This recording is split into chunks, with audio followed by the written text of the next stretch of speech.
ভাই মানুষ বলে না সেম এজের ফ্রেন্ডশিপ বা কিছু একটা নিয়ে অনেকের অনেক মতামত, সেম এজের ফ্রেন্ডরা বা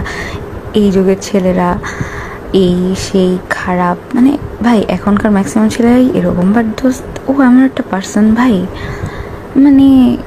গ্রামে বড় হয়েছে তো, মানে ও ভাই এত পরিমাণে ডিসেন্ট, মানে ও হচ্ছে 9 না 10 হলো ঢাকা আসছে, এত পরিমাণে ডিসেন্ট আর ভাই এত পরিমাণে কেয়ারিং, বাট তোকে বুঝতে দেবে না, মানে তোর সাথে কথা বললো মানে তোর মনে হবে কি ছেলের একটা গায়া বা কিছু একটা, মানে সহজে মিশতে পারে না কারোর সাথে। বাট ও তো আমার সাথে মিশতেছে লাস্ট 3-4টা মাস ধরে, আমি তোকে দেখতেছি কাছ থেকে। ভাই আমি বলবো যে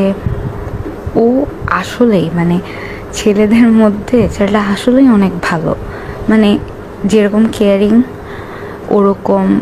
মানে সব দিক দিয়ে, মানে ওর কাছে সব কিছু প্রায়োরিটি, মানে এখন আমি লাইক ওর একটা বেস্ট ফ্রেন্ড আছে, একটা ছেলে বেস্ট ফ্রেন্ড, মানে ভাই ফ্রেন্ডের জন্য যদি বলে না যে এটা করে ফেলো, ও ওটাও করতে পারতো। ভাই আমি শুধু তো আরেকবার আমার মেবি 11:30 কলেজ ছুটি হওয়ার পর বলছে মারাত্মক ভাই পিরিয়ডের পেইন হইতেছিল, আর শরীর কেন জানি ওই দিন আমি না খেয়ে কলেজে গেছিলাম, এর আগের দিন রাতেও ঠিক মতো খাইতে পারি নাই জ্বরের না কিসের কারণে। আমি 11:30 থেকে ছুটি হওয়ার পর বলছিলাম যে দোস্ত, মানে ওকে কল দিয়েছিলাম, ও তখনও বাসায়, আমি বলছিলাম দোস্ত তুই একটু কলেজে আসবি, মানে ওর মানে ক্লাস তো 12:30, তো ও হচ্ছে 12টার দিকে কলেজে যায়। তো আমি ওকে 11:30 কল দিয়ে বলছিলাম দোস্ত একটু আসবি।